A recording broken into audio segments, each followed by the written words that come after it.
Today, as IEEE Computer Society Student and Young Professionals team, we are organizing a panel on Stafford Larson Award, and with this panel, we aim to celebrate both IEEE Day and 25th anniversary of the young professionals in the 75th year of the IEEE Computer Society. And now, Divyani, you can continue. I extend a warm welcome to all our participants and speakers for the day. We are here to gather knowledge about the award offered by the IEEE CS chapter, the Stafford Larson Award. Our first speaker is Mr. James Meech. James is pursuing PhD in the Physical Computation Laboratory in the CUED, University of Cambridge. His research involves efficient programmable non-uniform random variate generation in hardware. He has done various certification courses which include deploying TinyML through edX, mathematics of machine learning from Coursera, and the list goes on. James' interests are inclined towards the quantification of uncertainty in the measurement and the propagation of such uncertainty through equations. James won the second place in the 2020 Stafford Larson Award. Welcome on board. Next, we have Swapnil Sayan Saha. Swapnil is a graduate student researcher in the University of California, Los Angeles. He's pursuing his PhD in electrical and computer engineering from the ULCA and is a master's degree holder from the same university. Swapnil's licenses and certification courses include fundamentals of digital marketing from Google, AppScore digital training on satellite communication and robotics, deployment of IoT devices using open source hardware from the University of Tokyo, and many more. Swapnil has volunteered as a reviewer in various organizations like the Springer Nature Technology and Publishing Solutions and IEEE Science and Technology. He bagged the third place in the 2020 Stafford Larson Award. Excited to have you here. Next, we have Elba Garza. So Elba is a fifth-year PhD student focusing on the learning techniques for various forms of front-end prediction. She had been a graduate lecturer from the Computer Science Engineering Department of Texas A&M University. Elba has published various papers whose topics include perceptron, detecting microarchitectural footprints of side channel attacks with perceptron learning, the International Symposium on Computer Architecture ISCA 2019, and GPU performance and power tuning using regression trees. Elba had been honored with the Texas A&M Computer Science Department Graduate Leadership Excellence Award. She holds the first place in the 2020 Stafford Larson Award. Welcome on board. Last but not the least, we have Ömer Melih Gül. So Ömer is the chairperson, is the vice chair of IEEE Computer Society SYP, also the chairperson at the IEEE Young Professionals Turkey. He has been a research assistant at the Middle East Technical University, Ankara, Turkey. He is a PhD holder in the field of electrical and electronics engineering from the Middle East Technical University. Ömer had secured the third place at the 2019 Stafford Larson's Outstanding Student Paper Award. Happy to have you. You can drop all your questions and queries in the chat box, and over to the speakers now. Thank you. For the introducing the speakers and me, and as I said, today we will discuss how we can improve the paper writing and how you can apply Stafford Larson Award, and we will give some tips and tricks. And I just want to start with my presentation on that because it will introduce both I will introduce both Stafford Larson Award a bit, the portal and how can you apply there, and also give some tricks about the application.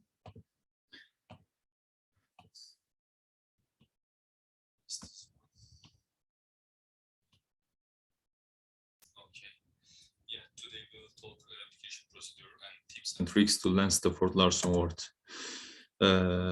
as Divyani said, I'm from Turkey, and I am both Region 8 coordinator in the IEEE Computer Society and also the vice chair for YP activities in the IEEE Computer Society SYP.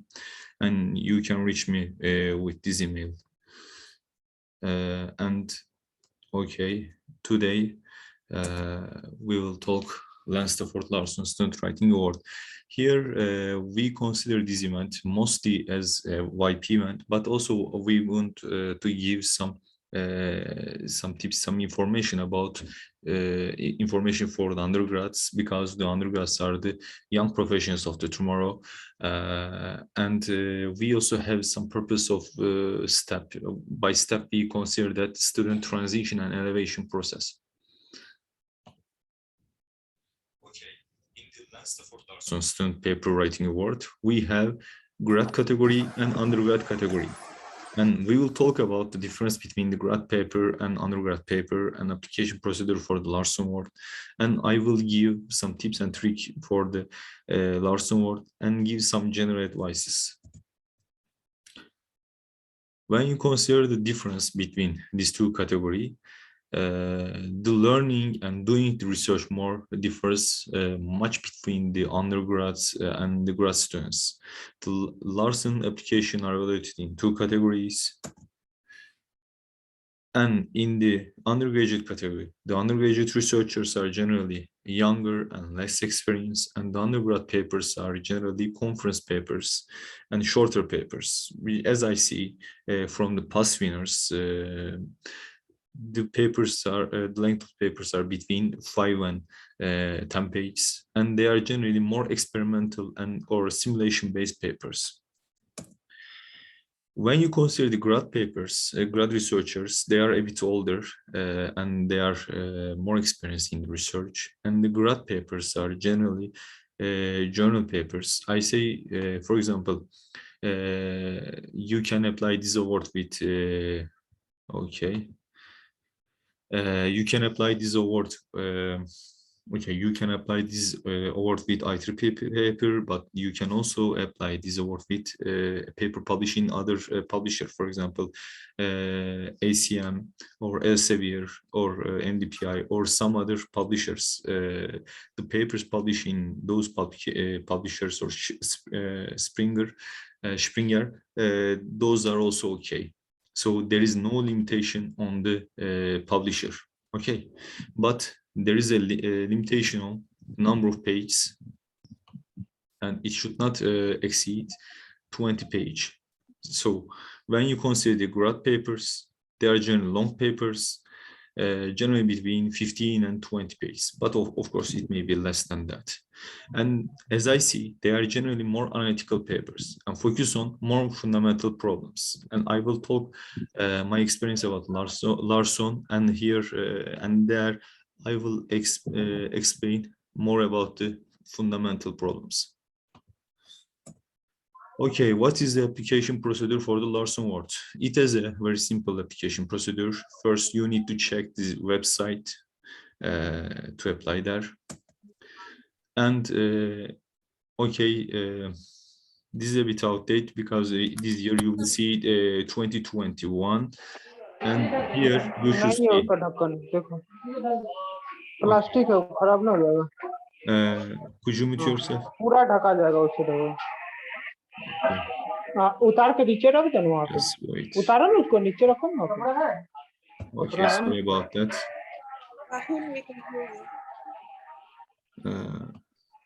Yeah. Okay. Let's continue. You should see this page. It is very simple. You will write your name and select the category, grad or undergrad. And here, be careful about giving the information of other students. If there are more than one author, there are more than one student author, okay? And the most critical page, of course, the title of paper will not be changed. That is strict. But here there is a statement part. In this page, you should write a statement why this paper is worthy of this award. Okay, this is more promotional site. And I think this is very important because think about that. People will read your paper and you should attract them. Okay. And please share your photo and social media posts in this page. And in this page, you can share your social media accounts where people can gain more knowledge about you. Maybe they can observe your volunteering experience or some other,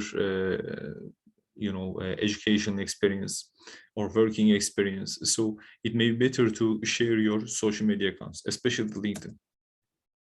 And finalize your application in this page, and you cannot edit it after finalizing it. And let me talk more about my experience with the Larson Award. Okay, I talk the Larson application procedure, but how can we improve our application? I received third place in the grad category in the 2019 Stafford Larson Student Paper Writing Award. And my paper was published in IEEE Access, which had an impact factor of 4.1, which can be considered as a good factor, and it can be considered as the Q1 journal in those times. And in this paper, I consider a problem, rest-suspended base problem, and it is a decision theory problem, so it was a very fundamental problem. And very celebrated problem, which have already dealt in operational research literature and also the computer science literature. And let me say that the rest suspended was proposed firstly in 1988. So it has more than 3 decades history. There are quite many papers, and it is a fundamental problem. And I deal with that problem and propose an asymptotically optimal solution.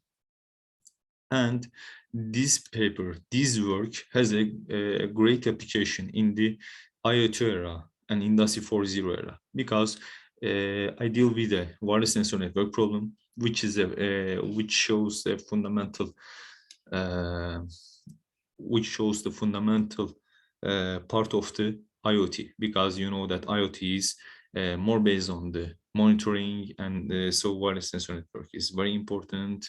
So if you solve a problem which reduces the energy consumption and which reduces the delay, then it has a very fundamental outcome. It provides such a fundamental outcome. And it will be all good. So that is my words. So if you make such a fundamental contribution to such a fundamental problem, and if you have very important application areas, then this will increase your chance to gain a degree as first 3 place in the Stafford Larson Award. In this paper, I propose a new algorithm, uniforming random ordered policy, Europe.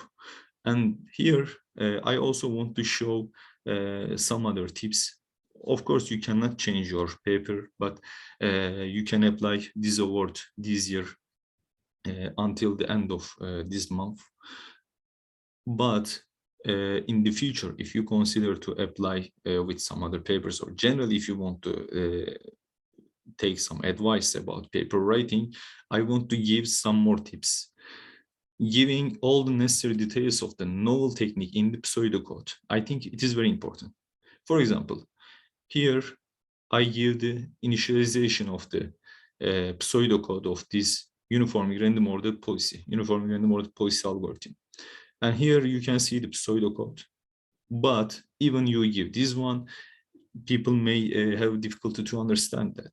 Generally, you may read many papers, okay, and sometimes you check the pseudocode, and many people don't care about it. Even the reviewers of the papers don't care much about that. But if you want to explain your technique, if you want to promote your technique, you should explain it in a clear way, and you can consider some alternative ways. For example, here I give the pseudocode, but also I give some more comments. Thus, they can be considered as some alternative paths to explain your pseudocode. I think this is a good technique. And also, I will definitely suggest you to share your social media account in this page. And LinkedIn profile is the most important one as it includes all the resume. Of course, the quality of your paper is very important, but sometimes if the jury hesitate about your paper, your work, maybe they can consider the volunteering part, your volunteering activities as a plus and favor you. Of course, this doesn't make so many difference, but this may increase your chance. And the most critical page, statement, as I say in this page, you should write a statement why you believe this paper should win this award. Here you can consider that in the entrepreneurs generally consider elevator pitch. Those are generally 3-minute talk, 5-minute talk. So they have some slides, they have some words. So they generally try to promote their work, their company, their startup in a very short time. Or when you, if you want to make advertisement, then you need to make the advertisement in 45 seconds. So you know that sometimes you need to tell your issue, your concern in a very short time or in a very short space. And this statement space is very important because this is the unique place where you can create a difference, where you can tell your concern, where you can tell your motivation, your belief about your paper and this Larson Award. And here I will kindly suggest you to express the impact factor of the journal where your paper was published, because the impact factors are changed and the popularity of the papers, the journals change, and it may be difficult to all the jury members to check the impact factors or the quality of the journals, all the journals, because there are hundreds of journals. For example, even the CS, even in the CS, IEEE has tens of journals, maybe more, maybe more than 100, but I am not so sure. But when you consider Elsevier journals, the other journals, we can say that there are at least hundreds of journals on the computer science. So it may be better for you to express the impact factor of your journal or give some other information, extra information to quality of the journal. Not so long, just with one sentence or a few words. And provide if your work is previously presented in a conference or conferences before your journal submission. Generally, you know that in the previous years, people prefer more the conferences more to present their work, at least in the preliminary form. And if your work is presented in some other conferences, this may show the maturity of your work. So it may help you in this application, I think, because it shows a trend. Before that journal, you also have some background on that topic. And you should provide the motivation paragraph where you give the importance of your problem. And that problem may be a several decade long fundamental problem like REST bandits, knapsack problems, vehicular routing, or traveling salesman problems. So some other problems I cannot remember all of them, but if you look at the computer science problems or operation research problems or control system theory problems, you can find such fundamental problems. Beside these, you can observe some other different problems, or your problem may be maybe not decision theory problem, but another fundamental problem. So stating your problem, finding a good problem is important. if you find a good problem, then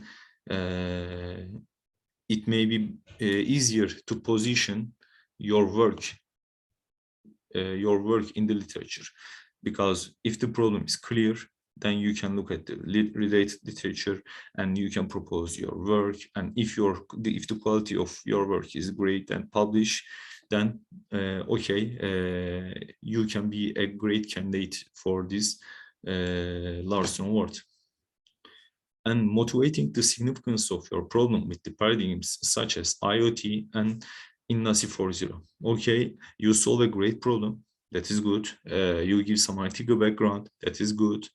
The solution is optimal, asymptotic to optimal, or near optimal, something like that. That is very well. But we are also engineers. Even we say computer scientists, we say that we are not, for example, mathematicians. We are not the chemists, or we are engineers. So people expect some applications, you know, the engineering applications. So if you motivate the significance of your problem with some popular paradigms, such as IoT and Industry 4.0, it is better. For example, for my case, I solve a fundamental problem applied in the communication part of the wireless sensor network, and I managed to reduce the overhead in the communication overhead in the wireless networks. So I reduced delay, I reduced energy consumption, and in that network we don't need any feedback. So these are really great, in fact, excellent. I say excellent contributions for that problem. So these are my tips. And you should provide the abstract of the work, define the problem, summarize your work, and emphasize your novelty. You can do a great work, everything is okay, but in this statement, you should attract the reader, you should attract the jury members. So you should emphasize your novelty. Writing your contributions clearly is very important. Okay. You should give the main contributions of the paper, and as this is a technical paper, not a review paper, not a magazine paper, the jury expects you to express your contributions to literature clearly. Not Larson Award. Even you submit a paper to a journal, an IEEE journal, as a reviewer, we are looking to contributions. We are looking how the authors express their contributions. Okay, if they are not clear about expressing their contributions, how we can say that paper is okay? How we can say that paper is sufficient, or it is acceptable for publication? So expressing your contributions to literature clearly is very important. And as general advice, I will kindly suggest set the goal of your life, your professional career, and keep working on it. If you fail, learn from it and revise your aim and continue to work. So sometimes you should be persistent on the same direction, but sometimes it may be better to try some different movement. So I will say that revise your aim if necessary, but if you believe you can achieve, then you should be persistent. So it is more about your intuition. And you may experience the failure many times. If you want to, if you aim to write good academic papers, then I think you need to experience failure, because it is a different procedure, and you need some different thinking style to express your ideas if you want to have a good writing style. So you need to practice and practice. Okay, you should find the failure of yourself. Okay, failure of your paper, not wait someone else to find the mistakes or the errors in your paper. You should find your mistakes or the places where you can edit. And you should keep working on that. And for this purpose, you should have a reason for this hard work, passion for science, and serving the humanity. And I will say that enjoy this journey, because this journey is a bit a tough journey. But don't forget the life, because it is an important part of your life. So we should also not miss the life. So if we do this thing and if we devote this time, so we should enjoy this journey with success and failures. And let's conclude our presentation. Become confident, bold, productive, and improve your communication skills.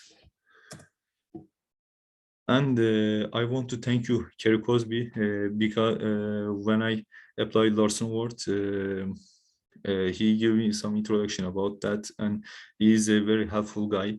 And when you send an email to him, then he will do his best to help you about that. If you have some concern about the application procedure or some other thing, he really try his best.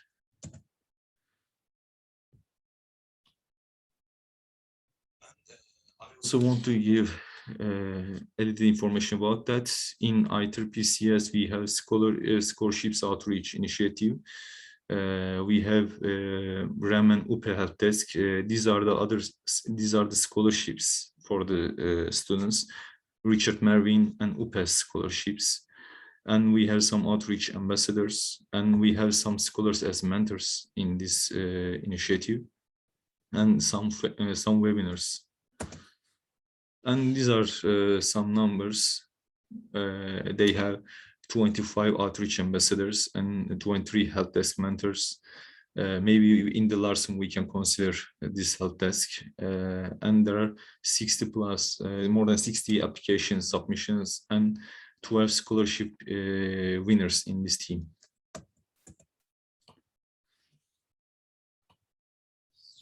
Yeah, this is my presentation. And I want to give just some tips about that. And now we can continue with the speakers to make more discussion about the Larson Award. And okay, Swapnil. Yep. Mm-hmm. In fact, you have some slides, as I remember. Sure. So you may give some introduction, or you may give some tips about the Larson. Thus, we can start to discussion. Then Elba and James can express their experience. Mm-hmm. Yeah, it's your turn. Okay. Can you see my screen? Yeah. Okay, cool. So I want to talk a little bit about how you can do research as a student. So as Ömer mentioned, like process of research is quite different for undergrads and grads. Mm-hmm. So I kind of also divided my slides in that way.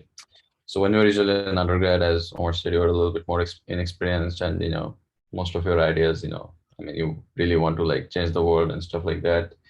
So I think the best way to approach problems is to think about all the frustrations and all the barriers that we have in our daily life, and kind of try to humanize that problem, and think of those problems from a perspective that you are facing those problems. Like if we look around us, we can see a lot of stuff that's going on. For example, like when I was an undergrad, like I was working with human activity detection using machine learning, and the inspiration that the event that kind of inspired me was like my thesis partner. So he had like grandfather who was really old, and like he needed to be monitored, but there was not really anyone who could like monitor him properly. So that's how we came up with the idea of developing this system kind of for the old people. So I think this applies to any computing disciplines, all you need to do is just see what's going on around you. And if it's a little bit too hard, then maybe you can, talk to people around you and see like, what their frustrations are, like what changes they want. And maybe you can also do a little bit of market research or some kind of survey in order to find out like what's going on around you. And after you try to, see the problem from, not from the lens of a researcher, but from the lens of like common people, then you can, start to, kind of see like, okay, we have this problem, like what are the current solutions that are out there and what are the weaknesses in those solutions. So once you, kind of find the weaknesses, and then you can, formulate the overall idea, like, how you mainly aim to solve the problem, obviously using, the research techniques of your choice. And, and I think an important part of, finding out about problems and existing solutions is to look for papers in, good conferences or journals. Like as computer scientists, we usually look up to SM or IEEE conferences and journals. So probably those are a good start to look for how people are actually writing papers, how they're trying to solve problems. So if I want to like talk about in summary, so the first step is obviously to identify the problems, not from like a researchy perspective, but from a more non-technical way. Then you can obviously talk to people, and you can like talk to professors as well to refine the problem. And then in order to develop your idea, you try to find weaknesses in existing solutions. Then you propose your own idea. And after you have like a concrete idea, then you usually go for developing, prototypes and experiments. And one important thing, that you should do when you are developing your experiments and your idea is you should try to attend like competitions, conferences, and any kinds of seminar where you can present your idea. So in that way, you can receive expert opinion, and you can also refine and reformulate your idea. So that'll be like really helpful, once you submit the paper, because you should like try to, see the paper from the perspective of a reviewer. But since it's your idea, it's not always possible. So before you submit, I think it's better if you, show it to a bunch of experts, get some feedback, then reiterate, and then you submit the paper. So that's what you kind of do if you're an undergrad. But once you go into the grad level, things are a little more complicated. So in our lab, we follow something known as Helmer cataclysm. So Helmer was kind of like the project director at DARPA, and DARPA funds a lot of research in the USA. So in order to like make it easy for DARPA to screen out project proposals, they kind of came up with this list of questionnaires. So this is a little bit formal, but it's also similar to how you are trying to find out and formulate problems when you are doing research. So the first thing that you want to do is you have to answer this question, like, what are you trying to do? And you should be able to like explain it in 1 or 2 lines without using any kind of computer science or engineering jargon, because once you know doing, then you should be able to articulate it to any non-technical person.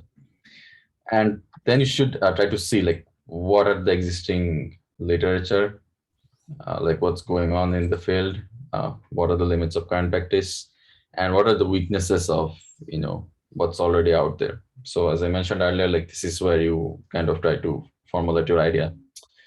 And then you have to, after you formulate your idea, you have to think like, okay, like these are the weaknesses. So what's new in your approach, and why do you think your idea will be successful? So this is where, all the maths and all the theoretical stuff comes in. Like, for example, obviously existing work is going to have some loopholes. So how are you solving those loopholes? Like what's the mathematical background, or what's the systems background that you're bringing in? And then it's also important to give an overview of like who's going to be affected by the research. Like it can be both, stakeholders within the field of your research, and it can also be like the general population that you are targeting. And so the first 4 questions are quite important to answer. And usually in our lab, when we are proposing ideas, we try to answer these first 4 questions when we are coming up with new ideas for papers. So after your first 4 questions are answered, then there are 4 more optional questions that you can also go on with. So for example, if you're successful, what difference will it make? So this kind of when you're writing a CS paper, a lot of CS conferences these days will tell you to give a broader impact. So the 5th question essentially asks for the impact of your work. And then, question 6 is kind of, I think question 6 is more related to proposals than papers, like, what are the risks and payoffs? I mean, if you want, you can answer it, but that's fine. Question 7 is important, like, how long is it going to take to implement the idea? Because in computer science, things are coming out every now and then. So we're always on a tight deadline. So it's important to kind of plan, like once you have an idea, like what experiments you're going to do, how long are these experiments going to take? I mean, if you're in machine learning, then obviously things take a long time. But yeah, this is like important to plan. And then you should also set some milestones. So we call this milestones, midterm and final exams. So during the midterm exam, you should have, more or less the skeleton of your entire work. Like it's not going to be like super polished, but at least it should serve as the base for further improvements and application studies.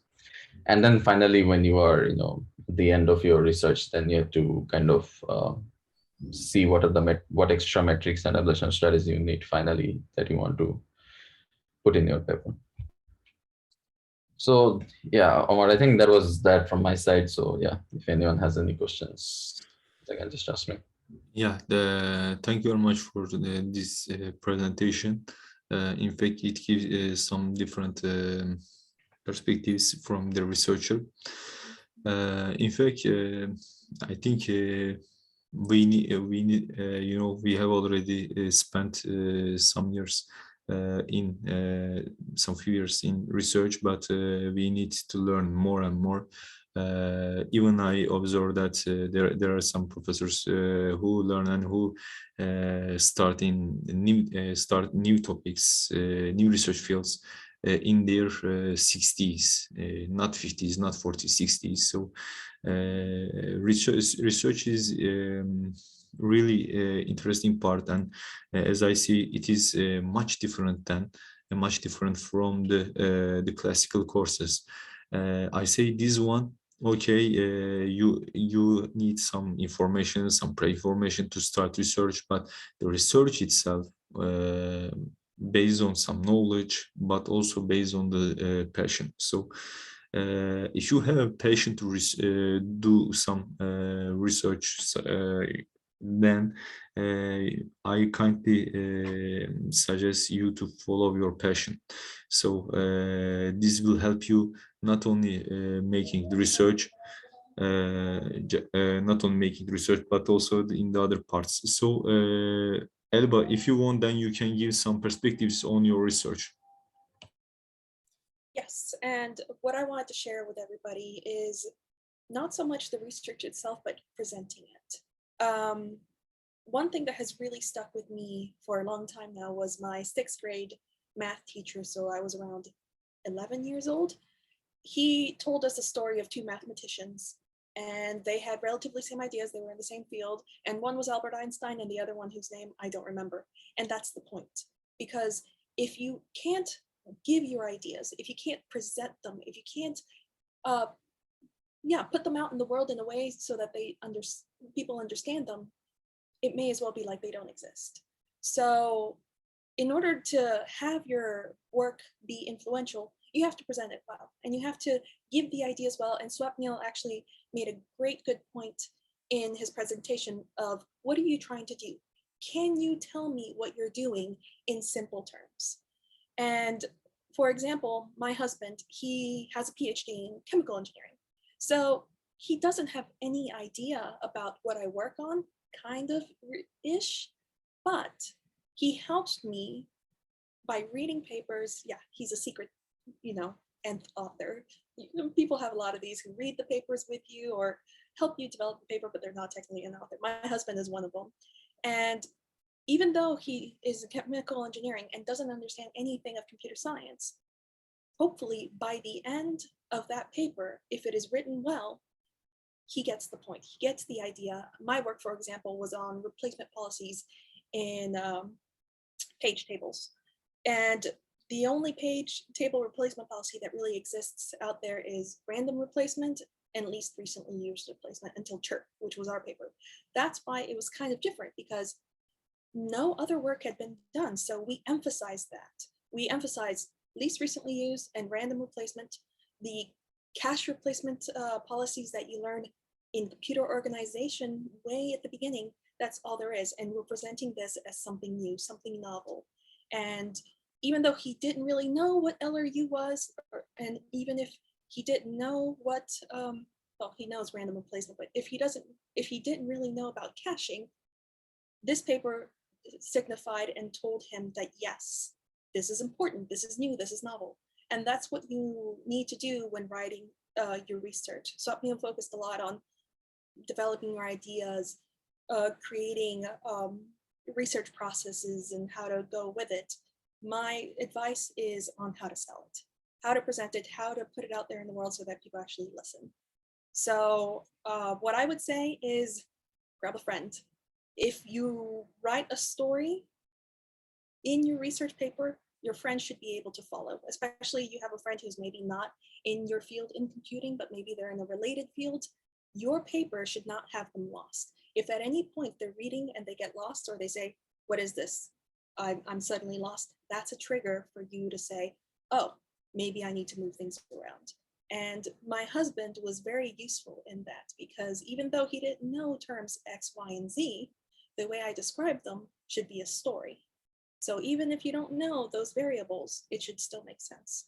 So if you're submitting with papers already written, well, it's already done.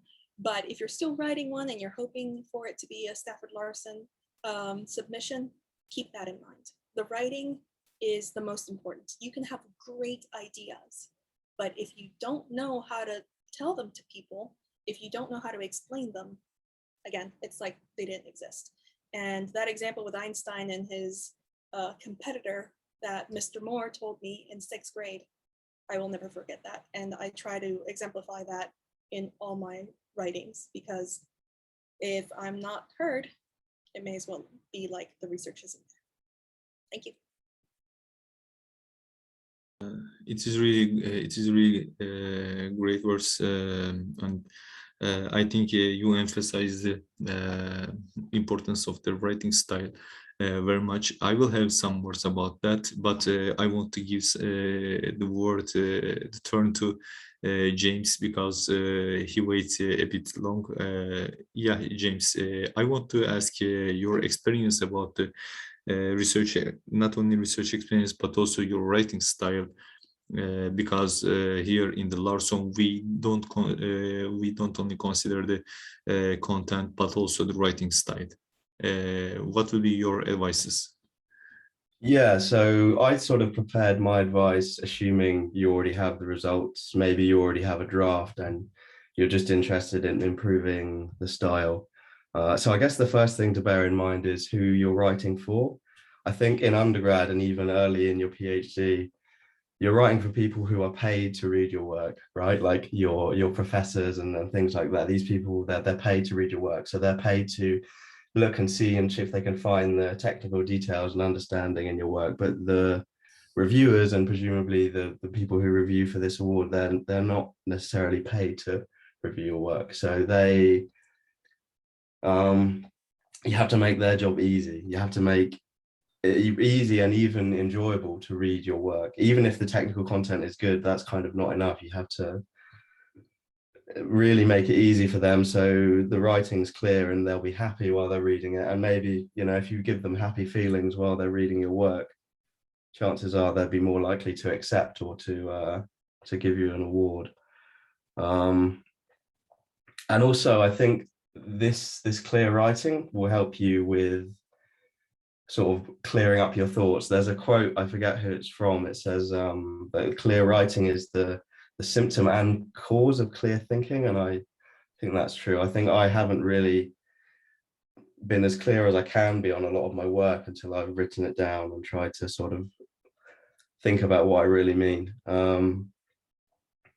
There's a few different writing styles. The one that I like the best is trying to use the active voice all the time, not the passive voice. So it's being very clear about what the actor is in your paper. So if you did an experiment, you say, well, normally you would say we did the experiment if there was more than one author. And if the algorithm is doing something, you just say the algorithm has done this, or figure X shows this, instead of saying it can be seen from figure X, which is a bit more of a passive way of saying things. Another thing, just one more tip, that I think undergrads tend to do this. I used to do this a lot. You tend to take readers down every rabbit hole you went down when you did the research. So you show them all of the work you've done, even though they don't need to hear about all of that to understand your final conclusion. So you should, in general, try to give them the sort of shortest path to the final result that you got that will allow them to understand it without dragging them through all the details. Yeah, I think that's pretty much everything I had to say. Yeah. Thank you very much for your okay. Thank you very much, Elba, to join our meeting. And Elba need to go another meeting. This is why she leave the panel. I want to just say a few words based, upon the James' words and the Elba's words. In fact, we talk about writing style, but the first issue is to define the problem. The literature, generally the related literature has their own style. For example, they may consider the problem in a criteria or some other criteria. So sometimes it may you may consider the problem in a very different way, quite different way. And if you deal with a theoretical problem and consider the problem in a quite different way, you may face such an issue. The literature has their own writing style. For example, their own symbols. So they may use their own notation. But if you introduce some new notations, some new notions, you need to express themselves. You need to explain themselves very clearly. So because when you consider the reviewer side, the editorial side, they like to read the papers which have the similar notation to the previous literature. Okay, they have their own style. They have similar. They expect a similar notation. And in this case, if you want to make a fundamental contribution, then you need to define your parameters, your notation very clearly. And if you want to handle the problem quite different than the literature, you should give a great motivation about that. For example, in my experience, when I handled the problem on which I published the Larson awarded paper, I handled the problem with different criteria, and for this purpose, to support why I handled the problem in that criteria, I cited a magazine paper, a review paper on that.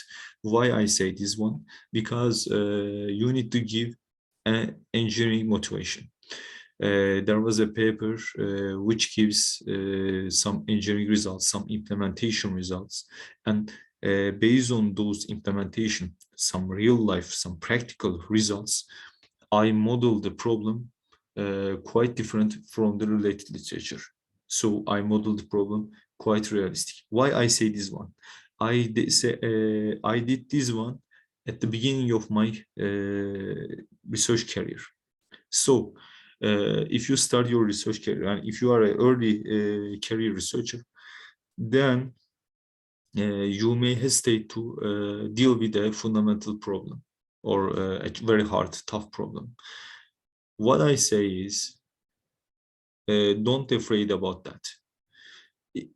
Sometimes you may face these problems in your early career or later career, but if you face, then start to think how you can overcome about that. I may write a paper similar to the related literature. I might write, but I didn't prefer. I prefer to handle the problem in a more realistic way, more different way. And based on that, I introduce some new notions. While I dealing with all these difficulties, I keep myself brave to continue to move on that. So my suggestions to you, define the problem in a clear way and give the necessary motivation and support your motivation with practical results, engineering results, if possible. This will increase the belief. This will increase the belief of editorial editors and the reviewers, and they will say that okay, this guy knows this issue. This guy have a good style, and this is a serious guy. Not only reads the other papers, not only deal with the other problems. This guy try to make some serious stuff. These are my suggestions. And you, as James said, as Elba said, and Swapnil say, you need to revise your paper more and more, maybe times, maybe 100 times. I say you don't need to revise your old paper 100 times, but if you are in, if you are writing your first papers, the first 1, 2, 3 papers, not the conference, but the journals, I think it may be better to revise it more and more by yourself. You don't need to wait your advisor, okay? You need to improve yourself. You need to revise it as much as you can, because you need a writing style. If you gain a writing style, it will be better. Let me give an example. When one of my papers, solo author paper, was accepted in a conference, and that was my first solo author paper. Okay, I had already published some other papers, but that was my first solo author paper, and you know that publishing solo author paper is really difficult. And it was published in one of the three top conferences in that field, in communication field, computer communication. And the reviewers say that your writing style is really good. He has stated about some issues, but he directly writes, your writing style is very good. And this is very important. If you gain a good writing style, then you will benefit from the rest of your career. I say the rest of your career, which will long 30, 40 years. So at the beginning of career, you need to you need to train yourself and improve your your writing style, which will help in your later stages. These are my honestly suggestions. And what do you think, Swapnil, about writing style? You have already talked about some general research careers, research path. What do you think about the writing style? So how you gain a good writing style in your career?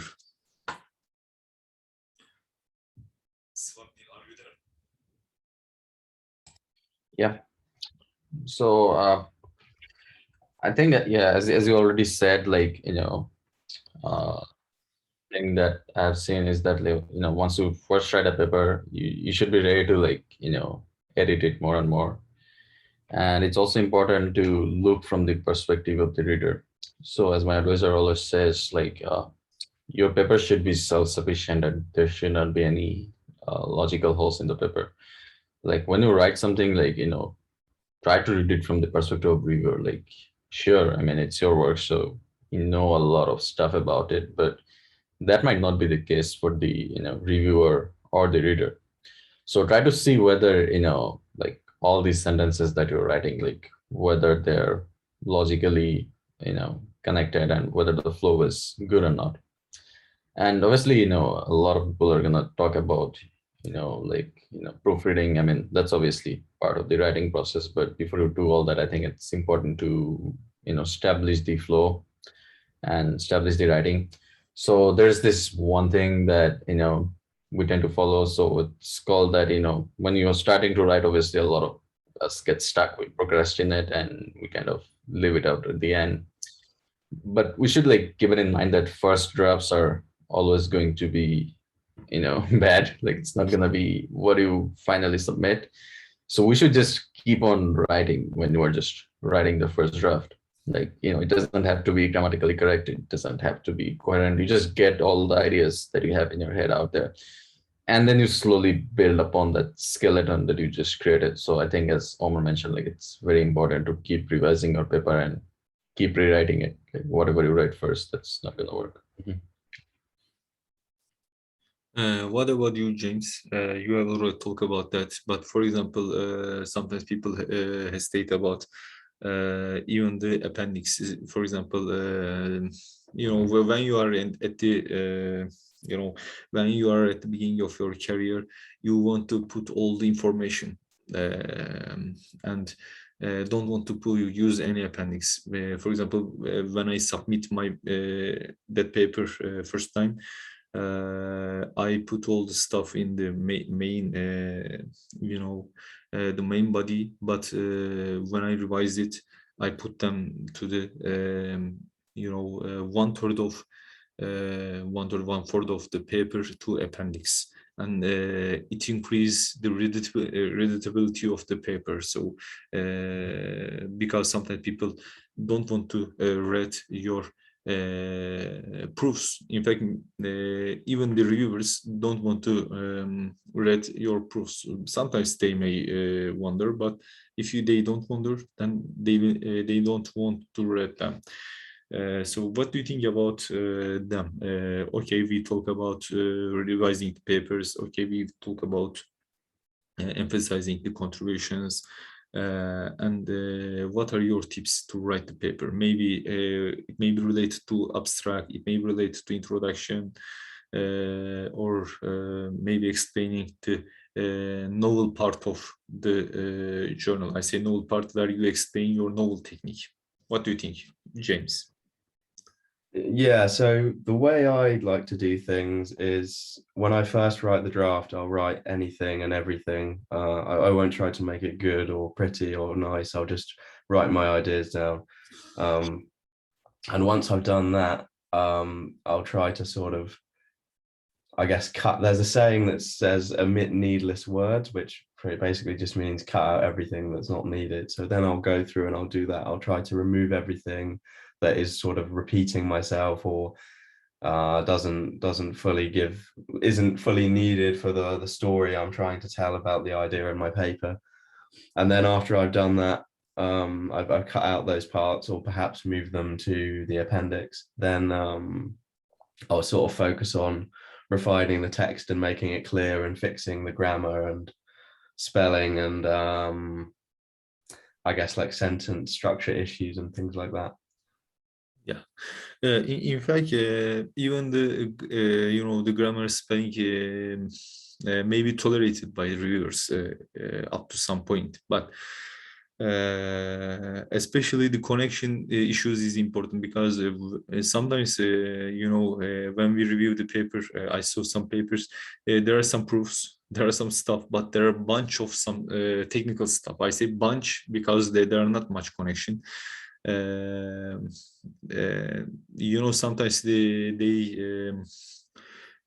they have some good professors and they write the good very well known name of very well known professors, but you can see that they don't use the connections between them. I think if you write the paper, okay, you can have some good findings, but it is very important to make the good connections on that.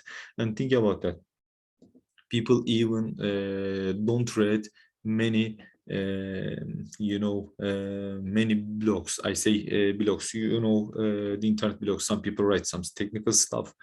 And think about that. We want people to read your paper, and if they want to, if you want them to read your paper, then there should be no bottleneck on that paper. So I think that after writing your paper, you should put the necessary connections, and after that, when you revise, you need to solve the bottlenecks. For example, if you put the proof to the main body, then that is a kind of bottleneck, because the reader read the paper, and after a point he will lose, or she will lose the the main stem,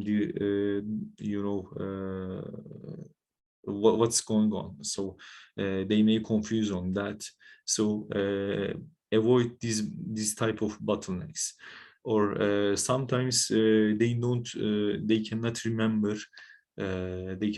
some notation. Maybe using a table of notation after the system model section or the problem definition section. This may be a tip, because okay, you define all the notion in the system model and problem definition, but if you write a long paper, especially in long paper, people may forget some of the notation. So you may summarize the notation and symbol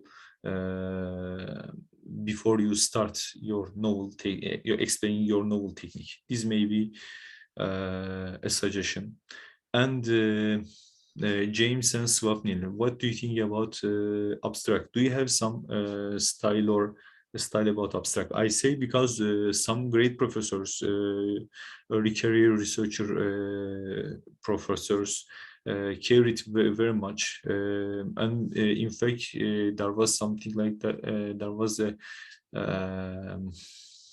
There was a style to write an abstract, but I cannot remember all the stuff about to write a very good abstract. But they give a teaser and then define the problem and then the contribution. So that is why I ask, do you have any style to write abstract? Because generally, when the reviewer receive the paper, they read first the abstract and then the conclusion and then introduction and then the rest, as I see. Many of the reviewers follow this path. That is why I ask this one. Swapnil, do you have such a style, a special style, special technique for the abstract? Sure. Yeah, I can go first. So the first important thing is, all the abstract comes at the start. You usually write the abstract after you're done with the paper. So the style that I follow is, I first, within a single line, just introduce what I'm working on in the paper. Then I kind of like, go into like the challenges. A teaser sentence, using a teaser sentence, or?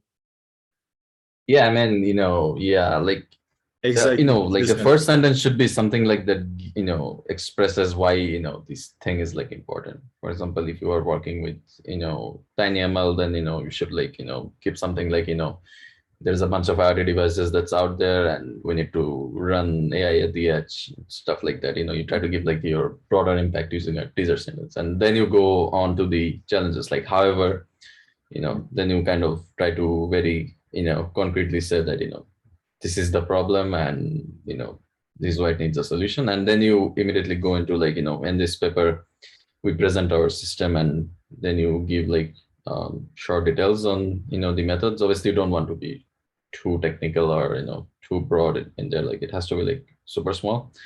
And then at the end, in some cases, you might want to show some of the key results. Like if it's, I don't know, if it's not a system paper, but it's, kind of more like you have a theory or you have some kind of algorithmic advances, then you might want to, show the results of the benchmarks that you have.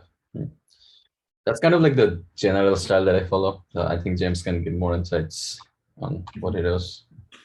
Yeah, James, what do you hear about? Yeah. So I guess, yeah, the key thing to bear in mind with abstract is when your paper is published or accepted, it's the thing that's going to get people to read your paper. So when people read the abstract, they have to be excited to read the paper, otherwise they won't read the paper. And so I think the most important thing you need to say in the abstract is at the start, what is the problem? And then you need to say what's new about how you solve the problem. And then you need to say, how is it better? How is your solution better than any solutions that have been done before? And then at the end, just how will it impact the field, and how, like, what new research might be enabled by having this new research that you've just produced. I think that's the sort of the questions I would try to answer in an abstract. About that, and in fact, I follow some similar procedure steps, and people focus on the abstract, but also I will say a few words about the introduction. You know, we need revision at the beginning of our early career, especially when you consider the master years, master study years, or early PhD years. Then you need to revise your paper. But I remember about some my experience about the introduction. When I write introduction first time and show my advisor, she liked it very much. For example, when I express my proofs, some other techniques, she confused about that, and she say we need to use some similar notation or some other. She had some other concerns, so I needed quite many revisions, and I did them, but she liked the introduction which I write first time. So I want to share about that. Of course, after then we revise it, but I just want to give some tips about that. For me, after the abstract, okay, after the reader read the abstract, she start with the introduction, and it may be better to give a teaser paragraph, not so much, not so long, but a teaser paragraph, because okay, we will provide those guys some technical stuff, and they will be hard to understand. Before providing the technical stuff, it may be better to give some teaser stuff, because we need to say them, okay, you will read some quite hard technical stuff, but it is really worth it. So we need to give them the motivation. So we need to give them a teaser, a kind of teaser, when you consider it a presentation-like style. So I suggest to use a teaser paragraph. After then, you may use you may summarize your problem. It may be partly part of our you know, paraphrase. It may be a paraphrase version of the abstract. Not the same, but paraphrase or a bit reduced, where you focus mainly on your problem, and you provide that. Okay, you give the motivation, you make the reader excited about this problem.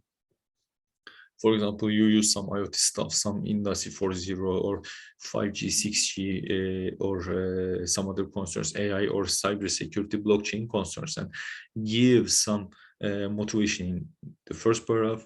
After then, you should provide an exciting problem, I think. And after then, you can continue with the related literature. Sometimes people separate the related work as a separate work, or excuse me, as a not separate work, as a separate section. But you may write related work as a separate section or subsection, or you may directly continue after that paragraph. and you need to follow your path from the beginning of the literature till the most recent one. There are some works, you provide the literature, and after the literature, after providing all the work, there should be some parts which need to be solved.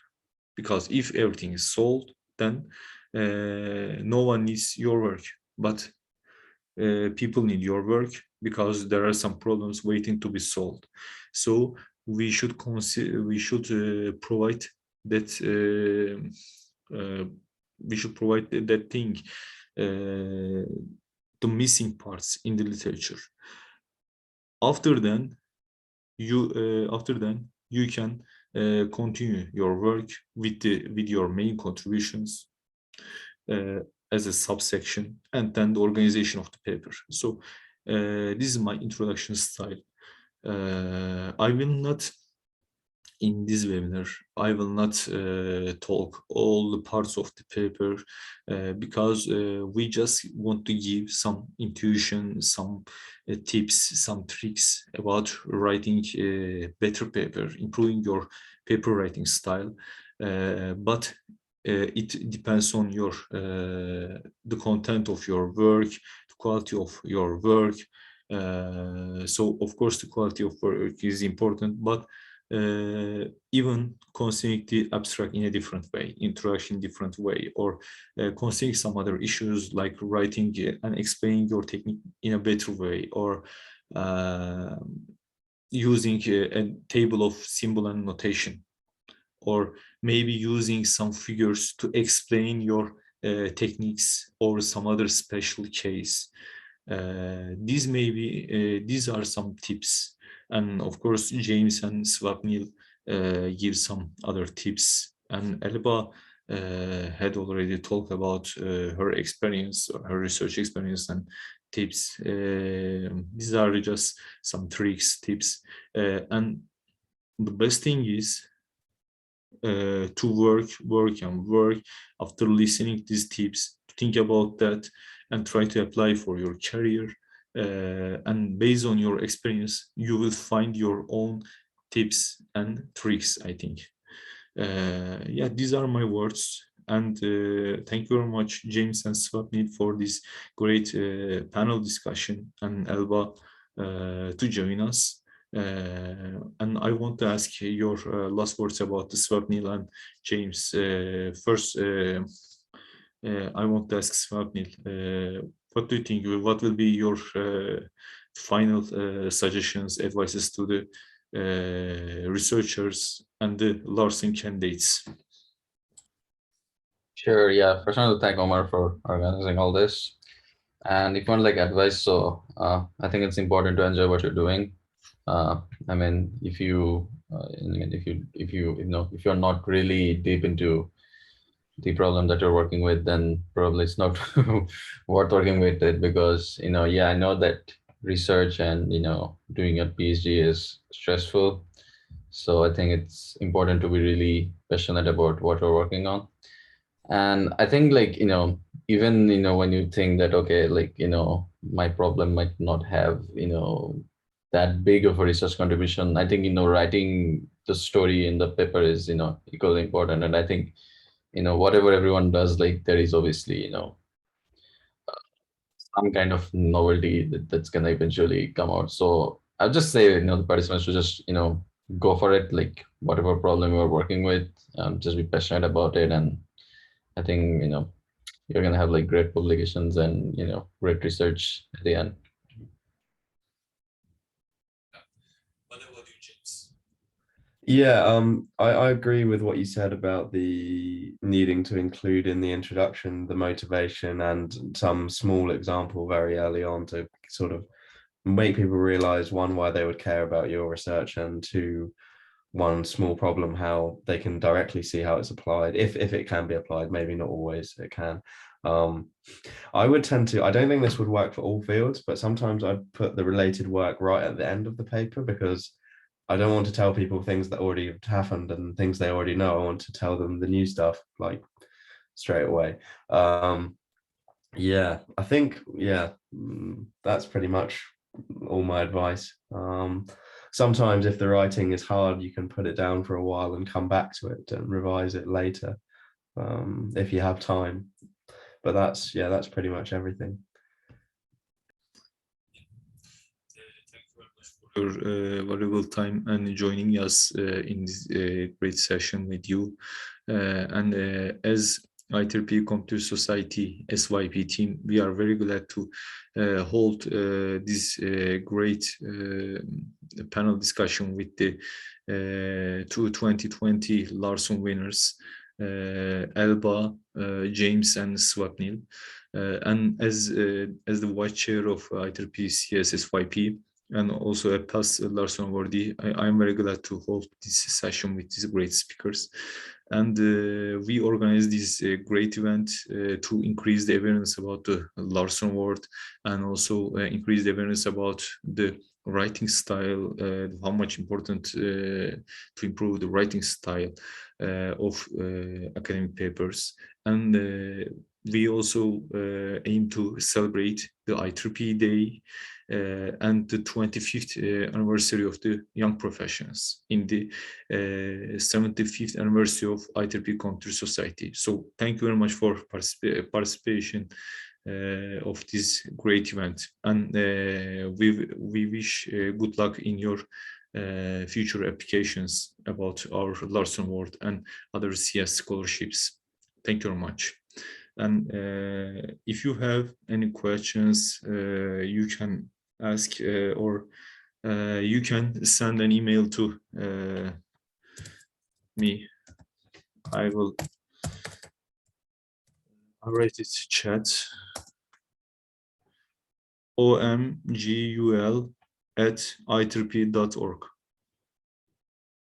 So if you have a question about the Larson Award, I may help you as a last person, as a past Larson awardee, or you can ask James and Swapnil if they want. They can write their email to the chat, or okay, Swapnil write his email, and okay.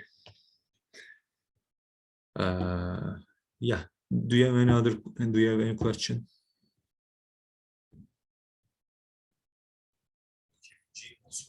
His email. And thank you very much for this great session. It was really nice to have such a panel discussion with these great researchers, and I wish good luck in their future career, and I wish good luck for myself too. And thank you very much. So now it is time to say bye-bye. Bye, thanks.